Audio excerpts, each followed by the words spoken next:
I'm Alan Thorpe. And I'm David Rogers, and together we host the WeatherPod.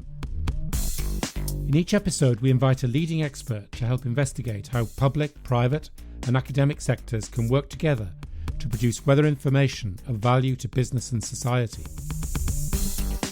Timely, accurate, and focused weather information and related services have enormous value across all areas of human activity. It can increase the efficiency and profitability of business, help save lives and improve safety on land, at sea and in the air, and predict the spread of life-threatening diseases. Now, as climate change increases the frequency and impact of extreme weather events, weather information is crucial to build social and economic resilience.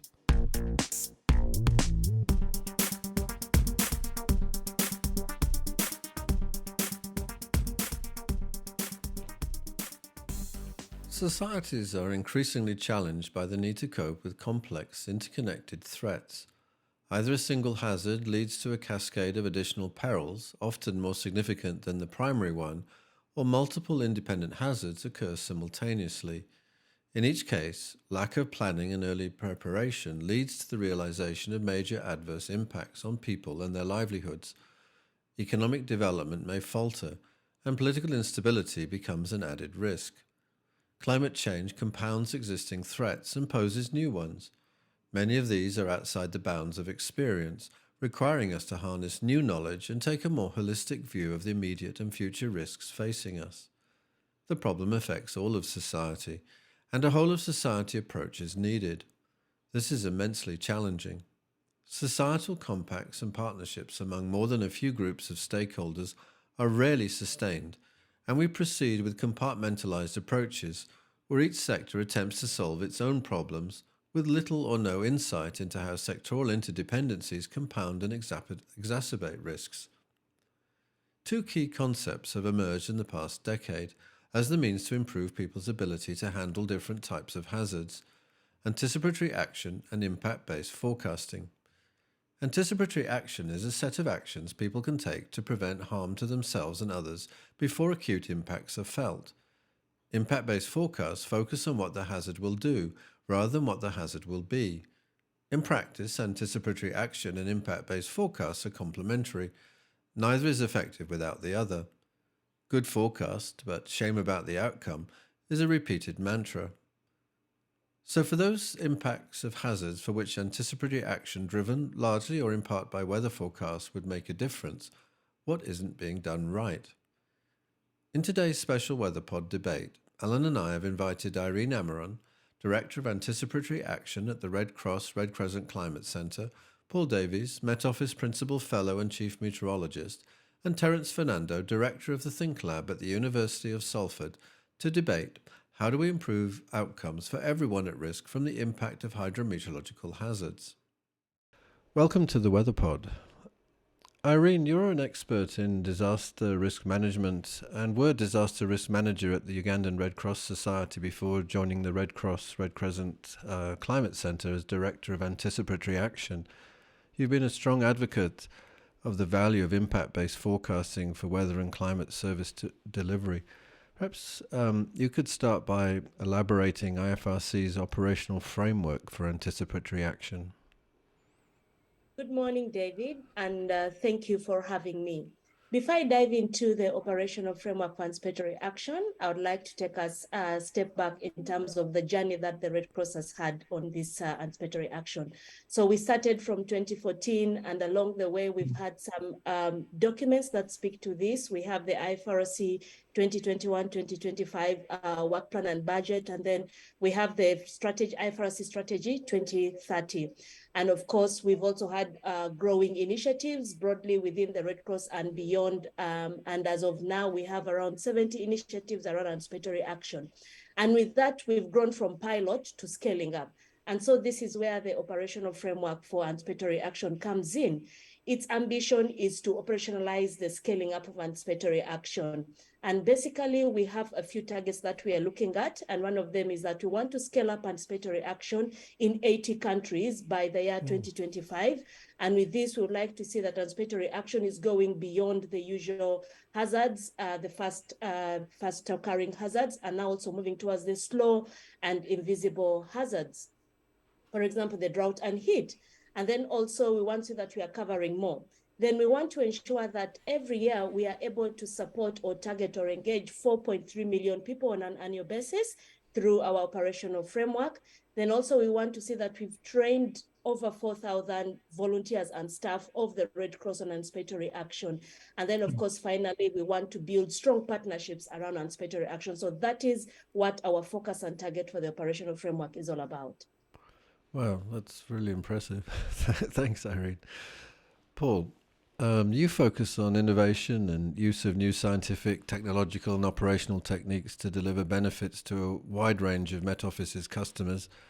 You created the UK's Natural Hazard Partnership, which brings together multiple agencies, government departments and the Cabinet Office to support an integrated approach coping with hazards.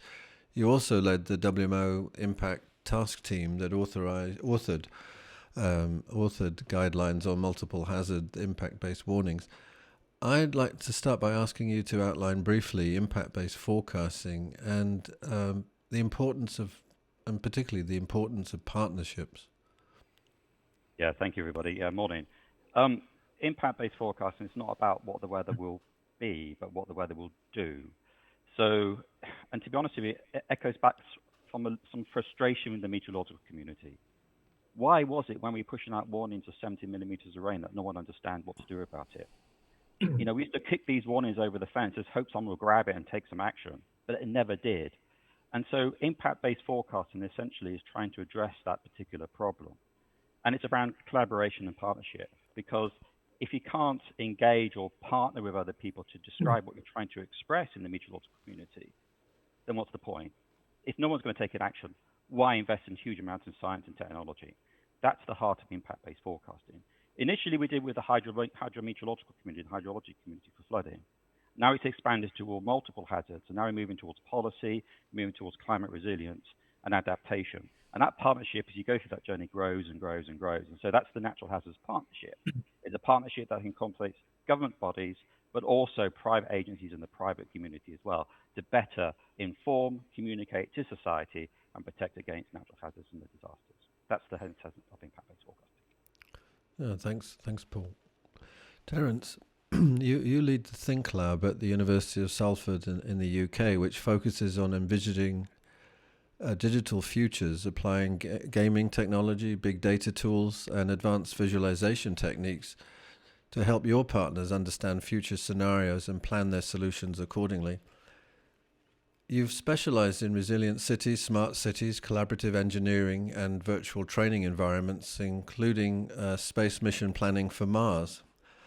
I'd like to start by outlining something a bit closer to home in terms of how digital tools aid collaboration and decision-making. Thank you, David. So I will answer your question within the context of cities, because collaboration is quite a broad subject. As you know, cities are incredibly complex systems with numerous subsystems that interact with each other in intricate ways. So these subsystems include transportation, housing, energy, water and healthcare, and so on. So each subsystem has its own set of challenges, goals and stakeholders, and which are often interlinked with the other subsystems. For example, if you take transportation, it is closely linked to land use patterns, house values and air quality, and so on. Therefore, it is important to model such interaction to understand the behavior of a city as a whole. So however, the modeling of such interaction among various subsystems require collaboration, approach involving multiple stakeholders and so on. So we feel that digital technology can play a vital role in supporting such collaboration, helping the stakeholders to externalize these complex interactions between subsystems. Due to the recent advances in modeling, simulation, visualization, and computing power, etc., we can now develop digital platforms that can be used by stakeholders to share data from their subsystems and visualize complex interaction among city subsystems. This allows stakeholders to understand how various subsystems are interconnected and collaborate in making better decisions for creating sustainable and resilient environment. I would say such collective understanding facilitated by digital technology is important for us to calculate the impact of a hazard on urban environment as well as implement anticipatory actions. Thanks, Terrence. So over to you, Alan. You're listening to WeatherPod with Alan Thorpe and David Rogers.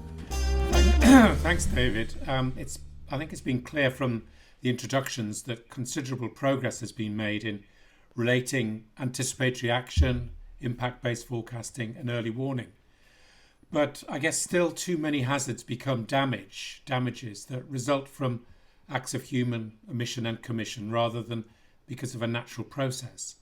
And that's more or less a quote from Lord Stern from the World Bank report, Natural Hazards, Unnatural Disasters. So in our discussion, we want to explore really new avenues that could profoundly improve our ability to cope with current and future hazards, as well as providing economic opportunities.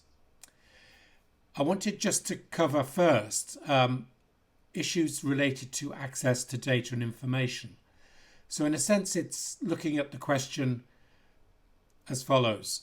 How do we ensure that all the information that is necessary to guide effective decision making and action orientated systems, how can we ensure that information is brought together and made available? That information in turn needs to cover many factors involved in a given hazard, as well as be in a usable form to assess risk and uncertainty. So this question is really about access to data and information. So I wonder, perhaps Irene, if you would like to comment on that. Sure. So thanks a lot, Alan, on this.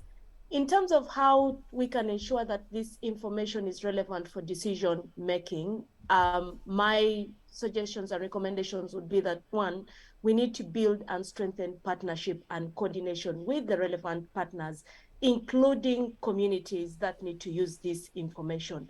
In most cases, we are having a siloed approach that the people who develop this information are seated on one side of the coin, and then the ones who need to use it are seated on the other. And so there is that gap in terms of the availability of information and the use of information. And so for us to ensure that this information is useful and it's useful for those that need it, we need to make sure that we have relevant partnerships. We have people who are able to contribute to this information and also design the kind of information that they need. So for me, I would sum it up in terms of build and strengthen partnerships and coordination for all people relevant, including the communities. Okay, that's interesting. So you emphasize the partnership aspect. I wondered, Terrence, about in a sense, the more digital aspects, different sorts of information from different communities and different parts of society have to come together, but they're often in very different formats and structures. So how do we bring it together and make it accessible in a sense so that a decision maker can really make an interpretation of the data? Yeah, thanks, Alan. I kind of like Lord Stern's quote, natural hazard, unnatural disasters. And we all know that disaster happens when the hazard meets vulnerability. So therefore, in order to establish a true picture of the local vulnerability against a given hazard, we need to combine a range of information in a structured manner. This information needs to capture all the exposure data, vulnerability data, as well as simulated hazard information, so that we can pre-calculate potential risks within a particular local environment. So this information should be very broad. It should cover physical, social, and environmental aspect. And for example, that we need to collect information on critical infrastructure, such as electrical power distribution networks, telecommunication networks, critical service facilities such as hospitals and schools, building types like commercial buildings and residential buildings, hazard sites, for example, such as hazard disposable sites and chemical sites. At the same time, we need to make sure that there are social information such as population density, people with mobility and healthcare needs, etc., and so on. So that means we need to think about collecting all this very rich set of information to build that understanding. This information should contain the location as well as potential vulnerability data. For example, if it is a hospice, for example, we need to capture information about the mobility and healthcare need of the old people who are living in the hospice in order to evacuate them during a disaster. Unfortunately, this is not enough since cities are very complex. So therefore, we need to consider cities as complex systems and so on. So failure of one node in one infrastructure subsystem can propagate to another subsystems. So therefore, we need to make sure that in our information system, these interdependencies are captured as well. So therefore, we need to capture not just the information, all this range of interdependency that exists in urban environment. So we need to capture this information in a secure digital platform, because some of these informations are very, can reveal lots of security data relevant to a particular country and so on, and make sure that it's available for all the stakeholders to make informed decisions to support anticipatory actions, impact-based forecasting, and also for making sure that we can use that information to build community resilience. Again, very, very interesting. You really described there a huge range of data, excuse me, data and information that we need. Paul, I guess from the, if you like, the hydrometeorological example that you've had a lot of interaction with, how do you find this aspect of bringing together disparate data? Very difficult. It's not easy. And there's a term that's been coined, drowning in data, thirsty for information. And it's having the right data in the right format, the right interoperability, avoiding that sort of protection aspect of, this is my data, you can't have it unless you pay for it. There's multiple issues that goes with that. I think it goes back to the partnership and the people side of things here. So I've seen there's a lot of data available, but it's the wrong type of data. Shockingly so in my community, meteorological community, where there's access to data of meters resolution for climate. And me and you know, Alan, that's impossible to achieve at this stage.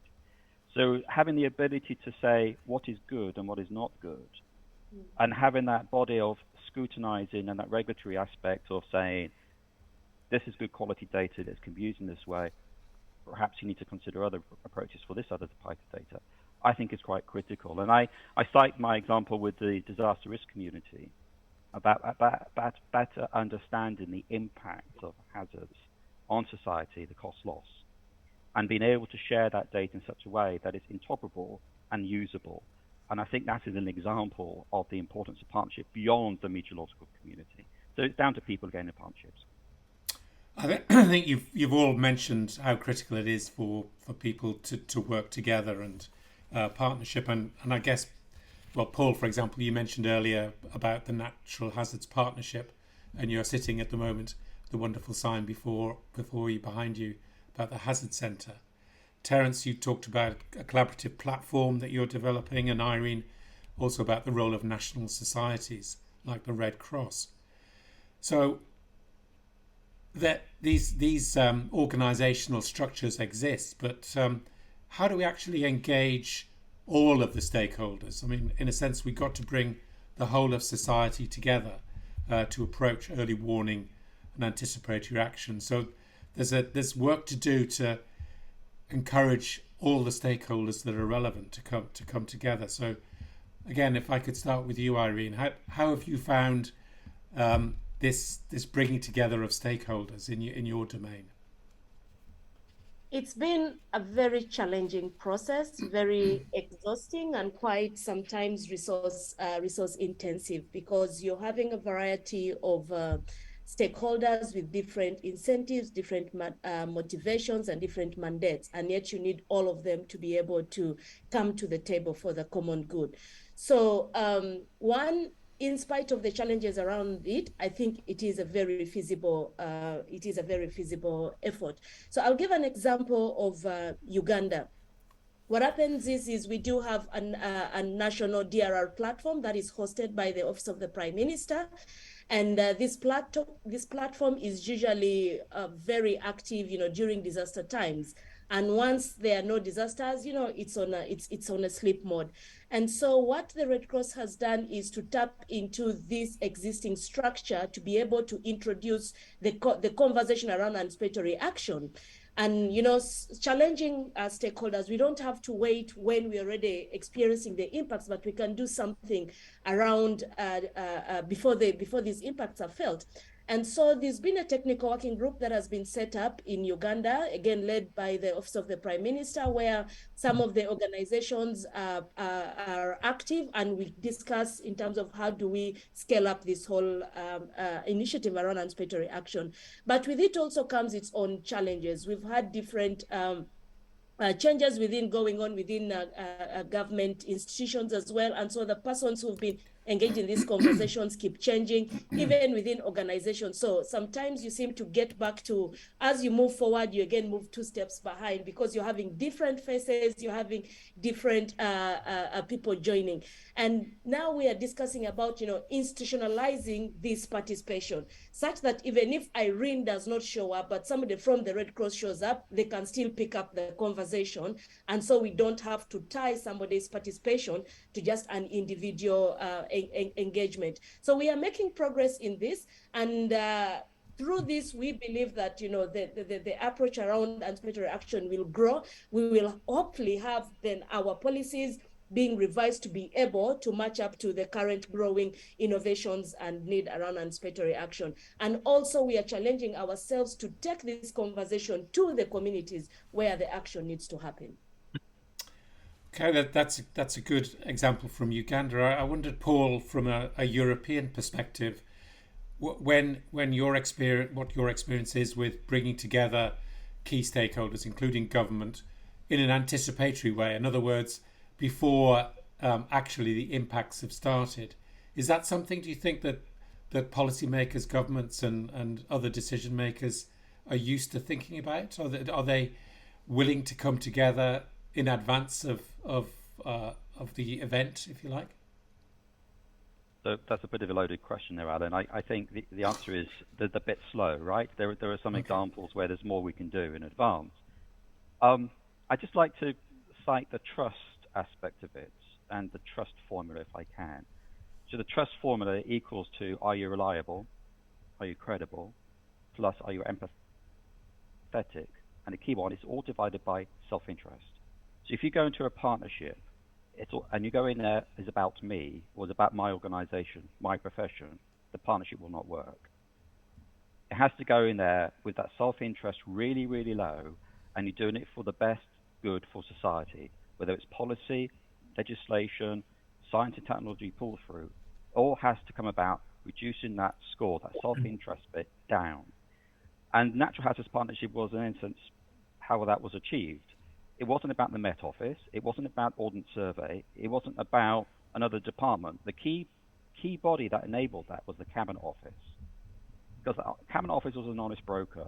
They went into it as sponsors, and we were able to pull the partnership together around that.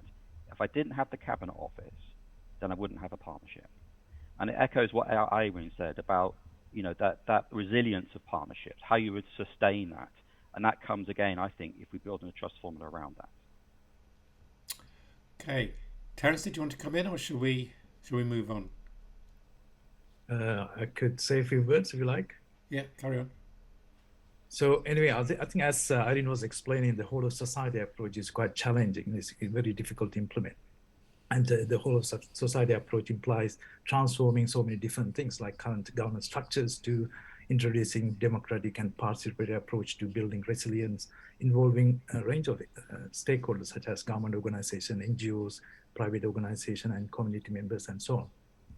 However, when you think about the current policies and the legislation and governance structures act as barriers for any implementation of this concept of whole society. Therefore, I believe we need to think about different forms of engagement to gradually break down these barriers. So for example, we need to make sure that we engage the politicians and policymakers to change the current policies that promotes silo-based working culture to introduce much more multi-agency collaboration kind of processes and so on. These new policies should ideally introduce network governance structures where we bring and support and facilitate horizontal collaboration across multiple agencies. In parallel, we also need to think about how do we enhance community engagement approaches to make the communities as an active participant in the decision-making process. Our research has shown that there are many barriers to community engagement, such as the distrust that exists between the community and the practitioners, lack of community capacity to engage with the decision makers, power-centric organization culture that doesn't really engage with the community, and also ill-defined community engagement processes without clear aims and objectives and so on.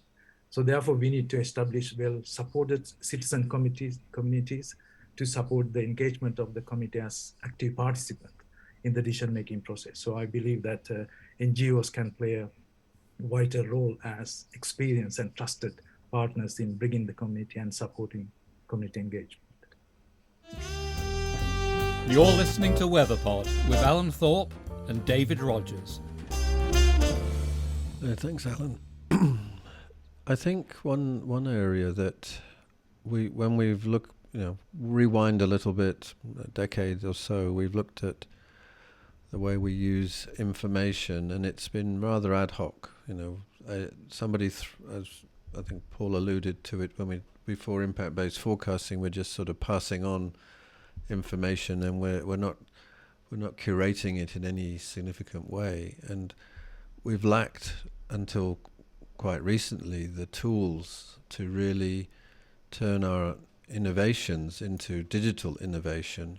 And I'd like to start by asking Terrence, how can we make better use of digital technology to drive this transformation process? Thanks, Davies. I think we all can see the potential of digital technology for supporting anticipatory actions, impact-based early warnings, and other things. However, the reality on the ground is very different. We already spoke about the barriers for implementation and so on. But however, the challenge is to create the conditions for transformation. But this requires, as we discussed before, changes in the policy, multi-agency collaboration, changes to collaboration and governance structures, and so on. Unfortunately, it will take a long time to make those changes. So therefore, we need to think about new mechanisms that we can introduce to really accelerate the implementation of these challenges by introducing concepts like living labs. I consider living lab as a more socio-technical solution rather than a technical solution itself. So the living lab concept offers a positive open innovation and learning environment for stakeholders such as government organizations, communities, and scientists to come together to build a common understanding of the local risks and co-create solutions to solve them. So the key elements of living labs are the co-creation of solutions with the stakeholders and the community, piloting them on live projects, and refining those solutions with the stakeholders to make sure they're happy with the outcomes. I believe that the co-creation and co-validation activities allow the participants to get a common understanding as well as buy into the concept of this new solution. So my suggestion is to not just use technology as the way of transforming the current practices, but think about introducing socio-technical interventions such as living lab as a way of really energizing the kind of this process of transformation. And thanks, Terrence. Irene, you mentioned really this at the beginning, from the point of view that you really need to have those who are the ultimate beneficiaries fully engaged in the process. Do you see ways that technology can be used more effectively that will really enhances the role of the ultimate beneficiary, the person who is at risk, who needs to mitigate those risks for themselves to a large extent? Definitely, technology has very strong opportunities to be able to facilitate the transfer of information in real time. And again, allow me to use Uganda as an example, that we do quite have a good coverage of cell phone coverage in Uganda. And so people are able to access information, real-time information that is needed. And then also, communities can inform the Red Cross in terms of either early warning or confirming disasters that are happening. But the challenge actually comes to access to these services. We have some, in Uganda, again, we have some of the high internet rates in the region. And so the persons who would need to be able to access this digitized information, this technology may not be able to access it because of the prohibitive cost. And I like what Terrence said, how can we get alternatives that is encompassing? How can we take living labs to the people that need to use it? So while the opportunity to tap into technology is available and is quite high, we also need to look at access to it from the person that needs to use it. And therefore, one, of course, that would be beyond the mandate of the people in this conversation, how can a very conducive environment be provided so that people are able to tap into the potential and access information in real time to be able to make the decisions that need to be made. In the meantime, while we are waiting for that realization of accessibility to all, how then can we utilize what is available? For example, how can we tap into community structures to be able to ensure that information can be passed on from one person from one region to another, so that they are able to take timely conversations? Thanks, Irene. Paul, I was thinking about the way the technology works. So we have a flow of information to the community, and now we have a flow of information from the community back. How do you see this really changing the way the forecasting process should work? I mean, this is we talk about co-production, co-design. How are we really going to properly embed the user, the beneficiary, in the design and the co-production of the information and the necessary feedbacks that have to occur in the system? What a good question, David. What a good question. I just echo what everybody's been talking about, transdisciplinary. And I think that's the heart of this. This is like going beyond your own niche profession and your knowledge of what you think the community is. And I think that's something which I would encourage. And also this discoverability piece as well, right? Who do you go to? What is the right avenue of that flow of information? How do we leverage that? I think that's fundamentally key as well. The other thing I would also suggest is we've been using business change models like the ADCAR model, ProSci ADCAR model. So there is we actually mentioned it in our impacts guidelines document, David, in chapter 5, where you can use it as a vehicle by which you can start forming a partnership for that flow of information multiple ways. It's not just two, it's a multiple way use of information. And I keep using the word information, not data. It's having the right stuff to make that action. But it has to be that transdisciplinary. But the question would be, how do we scale it up? How do we make something sustainable and scalable that everybody can engage? And I think we haven't got that yet. And that's something which I would be interested to know what the participants in this call would think of. How do we make it scalable? I think it's interesting. Reflecting on what you've all said, I was thinking about an experience that we had in the few years ago now with hurricane in the United States, Hurricane Sandy, which affected New York.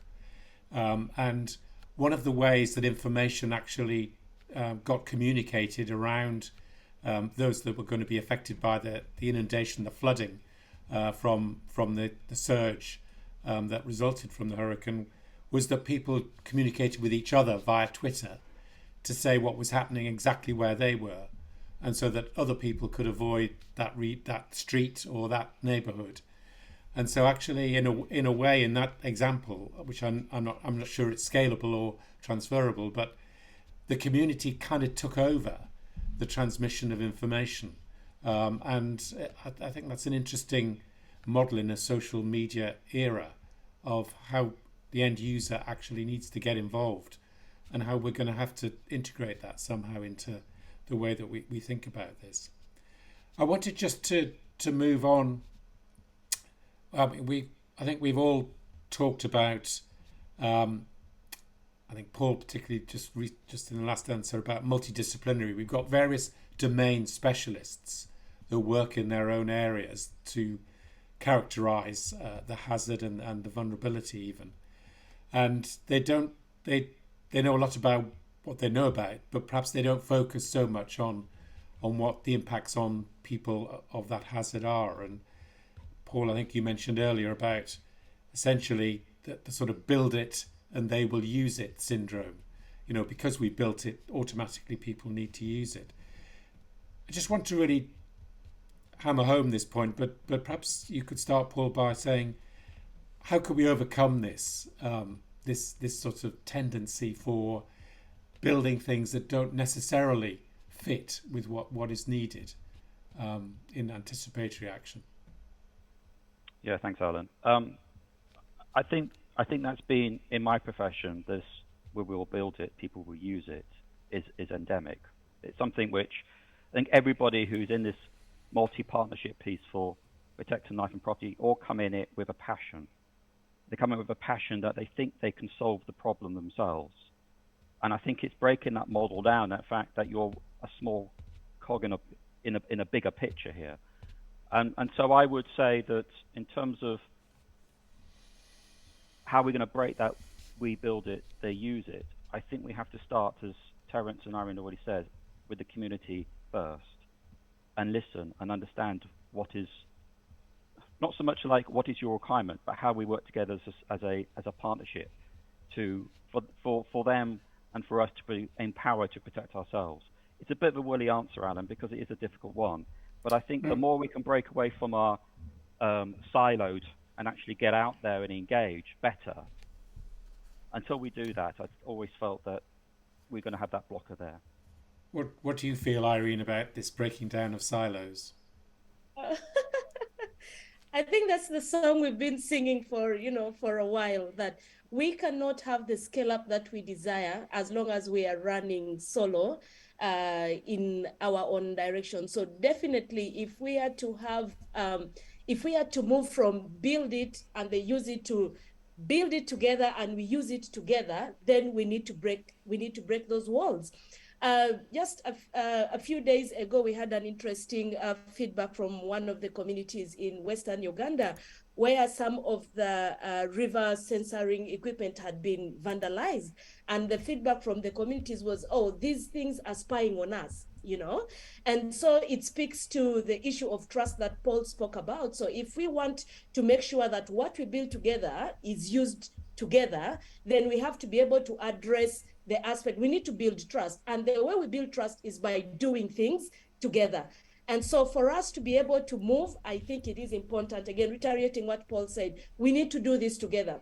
Because by the time we come as scientists and say, ta-da, here is, here is what you need to do, we need to appreciate and understand what was being used before the scientists arrived, what was working before, whatever innovation we are bringing arrived. So it is important that we get to have that work backwards together with the communities and others that need to use it, understand what was working, what do we need to build on so that we are able to scale this up. Of course, now we're talking about impact-based forecasting. The other bit of the coin is how do we integrate indigenous knowledge into these conversations for elders to be able to, be the disseminators of this, because we've also realized that having elders in any African setting, they are a very strong channel for dissemination. So until they see their feedback into what we are building, we are not going to be able to utilize whatever systems we are building together. So we get back to the mantra, we build this together so that it can be usable.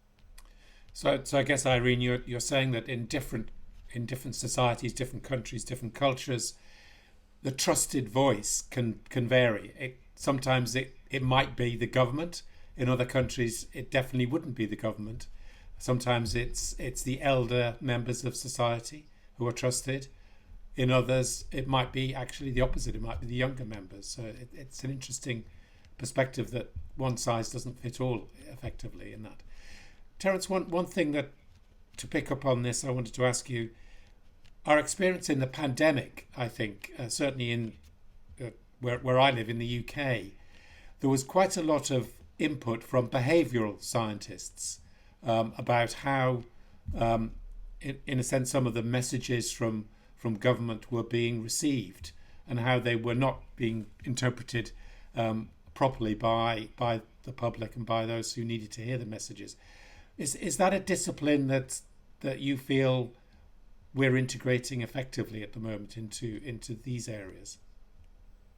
I mean, I'm not expert in behavioral science in this particular context, but I think it's quite important. We had to bring psychologists, behavioral scientists to make sure that whatever technology that we develop is human-centric, citizen-centric, and people are listening, and what we're producing is what they want as well. And also it's all about really changing the people's understanding about the purpose of the solutions, building an appreciation of this technology and the benefits, and also changing the attitudes for using this technology as well. So there should be some sort of transformation needs to happen, but in order to really absorb this technology within the real context as well. So I feel like it's important to bring this kind of a more interdisciplinary teams to a concept of like living lab, which I was talking about before, to make sure that whatever we build is really, we are building it together, as Irene was saying, that make sure that it's not really doing things for them. And we need to make sure that we consider citizens as our clients, go through a user requirement capture, co-create, co-develop, and make sure that whatever that we develop could be then used to be absorbed into their day-to-day life. When you say the living lab, what does the word living imply in that title?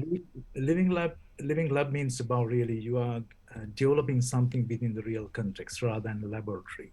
So for example, we tend to develop technologies within our laboratory and then hoping that people will use it. But so I think we need to replace that kind of mentality about developing solution. We need to go into the urban laboratory, work with the end users to really to define the shape and form of the technology, build it with them, co-create the ideas with them, try it out with them, get their feedback, refine it continuously with the community to make sure whatever we produce can have impact, at the same time have acceptance of the community as well. So it's a different way of developing technology, I think. You're listening to WeatherPod with Alan Thorpe and David Rogers.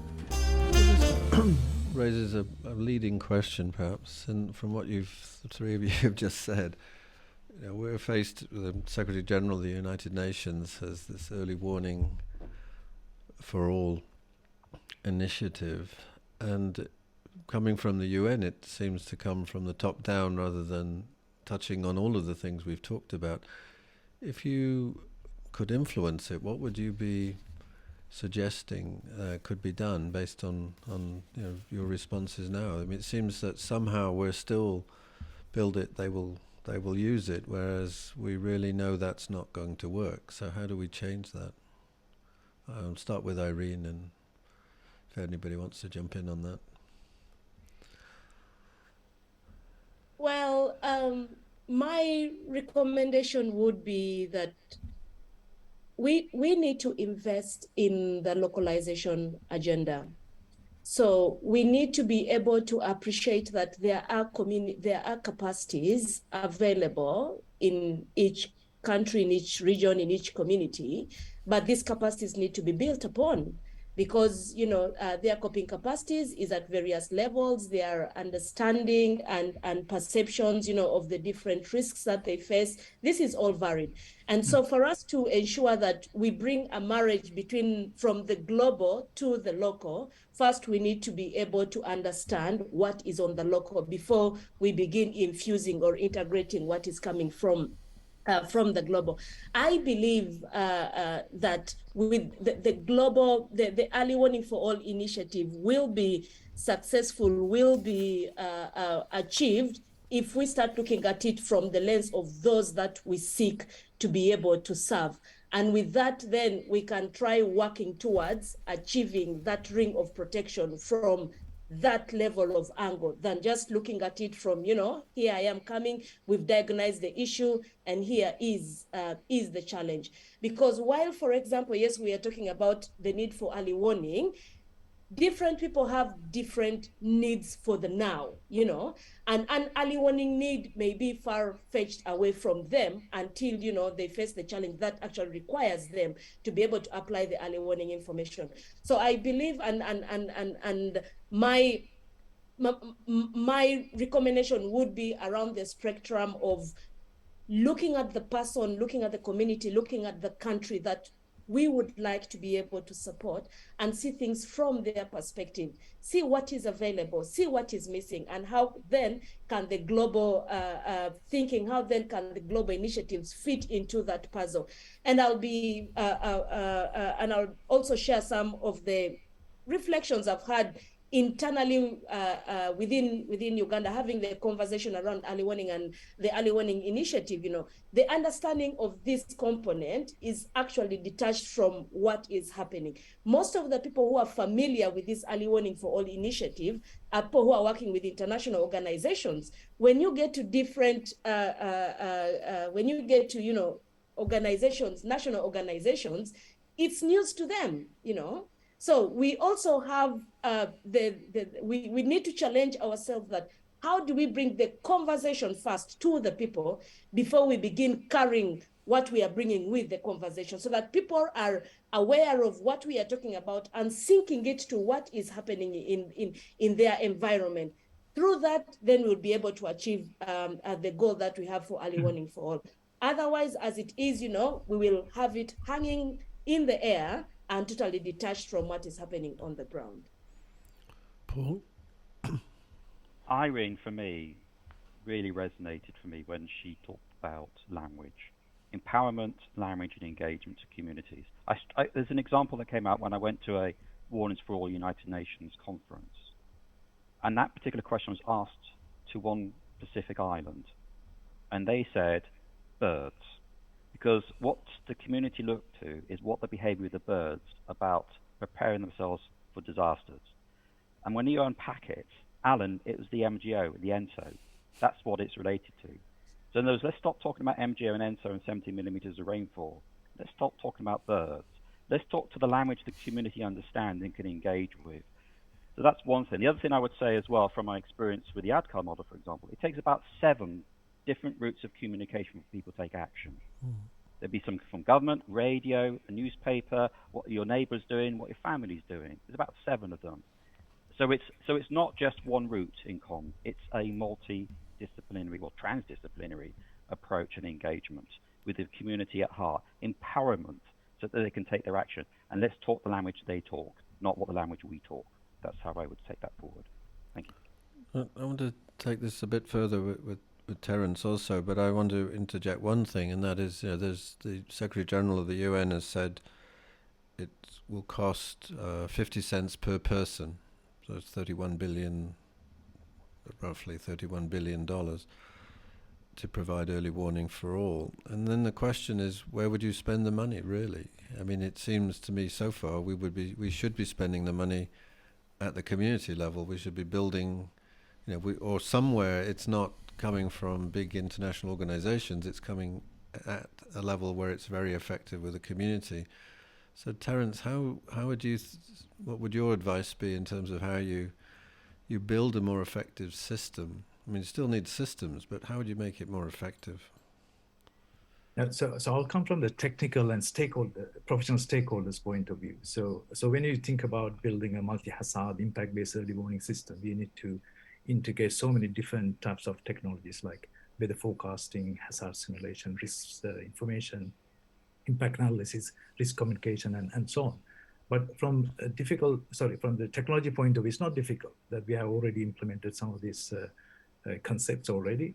But however, there are many dependent parts in the system. So any weakness in one of the components can affect the validity of the entire system and break down the community trust, for example, if we are not producing the kind of accurate results. So therefore, I believe challenges come from the technical capabilities and the willingness of the relevant government organizations for implementing this kind of new approach. And this approach impose new responsibilities on the relevant organizations to make sure that simulation results and the data are reasonably accurate, and also the risk information is up to date as well to make sure that your kind of early warnings are kind of accurate enough. So stakeholders who do not have confidence in the accuracy of their simulation or their data can be reluctant to try out a multi-hazard impact-based early warning approach due to the fear of getting it wrong and damaging their reputation and image as well. So that's what I feel in sort of low-middle income countries. Perhaps this can be overcome by building their technical capacity and piloting and impact-based early warning systems on a small scale, and with the community to build their capacity and their confidence for rolling it out at a national level. So I think maybe start slowly, work with the stakeholders to build that capacity and confidence is going to be crucial, I think. We talk a lot about multi-hazard impact-based warnings, and we've seen, particularly as Alan mentioned, the pandemic. I mean, we've still had health warning systems completely develops completely separately from other hazards, and this proliferates in with many problems, and we're really far away from this ideal of having a system which allows you to effectively provide information to people through common pathways that people are familiar with, rather than having to reinvent a communication system and reinvent a whole production process because we're not able somehow to join up our approaches.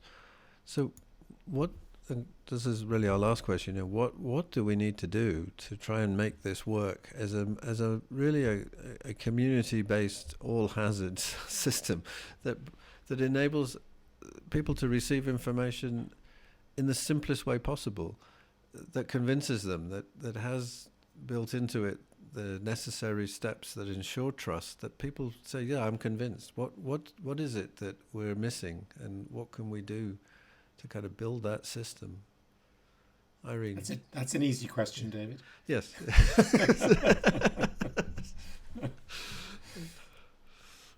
Go for it, Alan.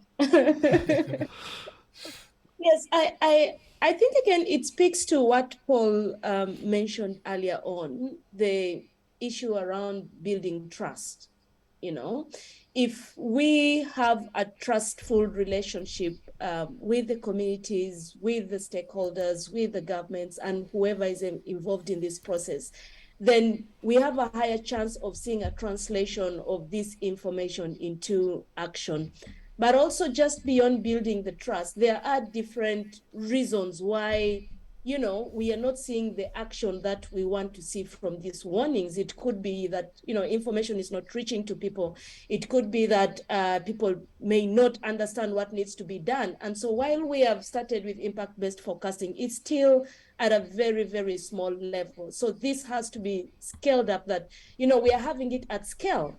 Currently, most of the projects that are working on impact-based forecasting are really very small compared to the coverage that we seek to have. So that is one of the milestones that we have to achieve to ensure that we quite have a scale up of the impact-based forecasting, both in terms of capacity building, in terms of knowledge building and dissemination, in terms of the partnerships that are needed around this. But I would also look at it also broadly and coming from a strategy and policy framework, that we need to see early warning, early action as an integral part of our day-to-day disaster risk management approaches. Currently, it is just one tail of this whole huge animal that we are looking at. And it does not matter however much we invest on early warning and early action alone and do not invest in the general disaster preparedness, then we are acting on a very weak foundation. So for us to be able to see the level of change, the level of action that we would like to see, we need to look at it in the whole framework of the continuum and be able to ensure that we are having anticipatory action as our default mode of operation. It is part of our policies, it is part of our strategies, it is part of our plans. And with that, then we hope that you'd also see the level of investment across the whole framework. Otherwise, we will just keep running with small bits of investment and expecting lots of output out of this. Thank you. Thanks. Terrence? So I think this early warning apps can't be an isolated app, because sometimes, if it is isolated app, people will forget about it. They might use it once a year, and then obviously when the disaster happens, they think, oh, I need to go to this app and start using it, but then completely forget the following year. So there should be a way of bringing the people back into this app by providing some other information. It could be about some personalized information that they might be interested. Could be educational, maybe health tips, maybe some offers that they might be interested in daily. point of view. So we need to think about really thinking about a specialized early warning system. Somehow we need to think about how do you integrate into their kind of a social media kind of applications, as well as provide enriching that experience so that it's more than hazard information. It should bring interesting information for them so that they will continuously use it day by day. Thanks, Paul. Social vulnerability. How do we protect those communities which are vulnerable? You look at the United States with the tornadoes. It just hit the wrong community.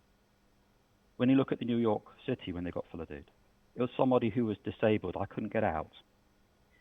You know, there are so many examples in developed countries as well and developing countries about that social vulnerability. And if Virginia Murray, I'm going to mention Virginia Murray, was on the call. She was banging on the table, don't forget health, because it's one of those quiet, evil things. If you flooded and your house is flooded and your community is impacted, that impact from the health, mental health in particular, goes on for way beyond the disaster itself.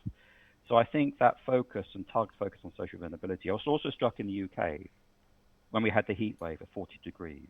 We pushed a warning out for heat, and the advice is do not travel. If you're a nurse, you have to travel. So it's more about how we communicate and target that information, and to protect those people are also protecting others to protect themselves. And I think that whole social science, behavioral science, engagement, social vulnerability, I think that's the trick. I think we should focus a lot on that, because often it's the vulnerable that suffers from this. People who have got a car and can move around are, you know, as long as they get the information required to make that action, but it's the vulnerable, and the social vulnerability, I think, is something we need to focus on going forward. Thanks.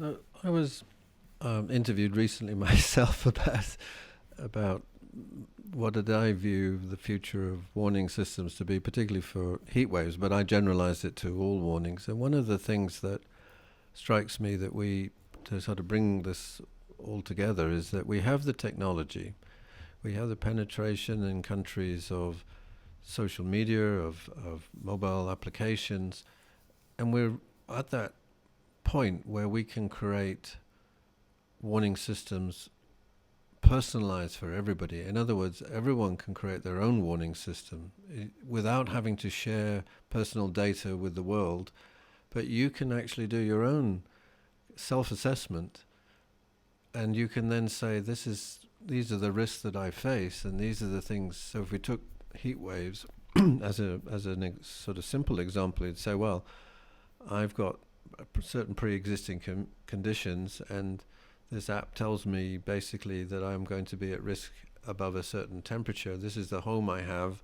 I can't cool it below this temperature. All of these things can be factored into a personalized warning system, and certainly one hopes that within a handful of years that we will actually provide people with that, because the one thing that people will trust is themselves. And that begins to puts the tools, it puts the design into people's hands. They feel part of it. They're able then, and they know that they're not sharing I mean, I was asked in my comments, I was asked about what about these big platforms. He said, well, one of the problems is that you're sharing too much information, and that's their problem. And you want to feel like this is your information, and it's just between you and your phone on a limited basis. It's not, you share what you want, not more than that. And that's enough to be able to give you the information you need to make a better decision when you're faced with a multiple set of hazards and cascading hazards and all the things that come with the world that we're living in. So I hope that's ultimately where we get to, and we'll rely on Terrence to help us get there, I hope. So, Alan, over to you for some last remarks.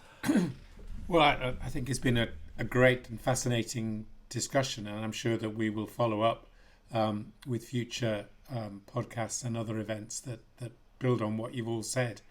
I just want to thank you for taking part in this and sharing your perspectives, which are surprisingly convergent, I think, across your very different experiences. So, David, I just wanted to say thanks to everybody for their contribution to this. I think it's been a really great discussion. Yeah, thank you, everybody. Thank you, everybody. Thank you very much. Well, that concludes this episode of the WeatherPod. We hope you've enjoyed it.